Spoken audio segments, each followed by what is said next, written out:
Hello friends, in today's video I'll be talking about what are the types of navigation. Before I start, just one request, please subscribe to the channel and press the bell icon for similar UX informative videos. The first type of navigation is the standard horizontal navigation. It is the most commonly used navigation menu style. This is basically a horizontal text based navigation. If you see, it will be always in the top navigation bar where we have the logo and the search bar and the other details of the navigation. It's very easy for the user to understand. Just user needs to hover on the categories or the sections which is provided in the navigation, so user can just scroll down the subcategories of the navigation. The second type of navigation is hamburger menu. It is also referred as a flyout menu. It was originally created by Xerox product designer Norm Cox in 1981. So if you see the three lines over here, this is what most of the users, they call it as a three lines, but it is called as a hamburger menu icon. So once the user clicks on the icon, you see the flyout menu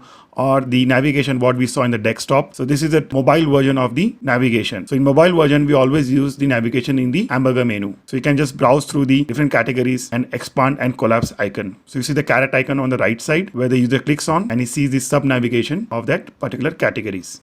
The third type of navigation is a mega menu. So it's mostly seen in online retail websites and those businesses offering lots of options in one menu.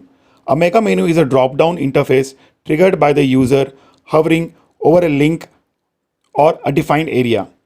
This drop-down usually shows all options in one mega menu panel and often groups related topics into categories. The fourth type of navigation, which is the vertical sidebar navigation. This is mostly used in the internal pages of the website where we have the additional links of the navigation. So in this case, we have the shop by categories or filter links where the user can quickly browse through those links. While there are select expectations where vertical navigation can work on inner pages of a website, the last and the fifth type of navigation is a sticky or a fixed menu navigation.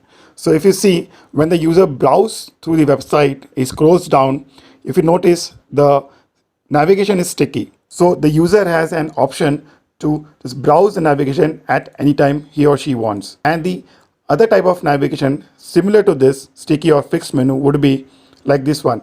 So if the user browses through the website, so if you notice the navigation has disappeared from the top, but at certain point of time the navigation again appears, say this like this one. So it's easy for the user to browse or to go back to the main navigation at any time he or she wants. So that's it for today's video, guys. Thanks for watching my video. Please share your comments below and like the video. And if you have not subscribed to the channel yet, please subscribe.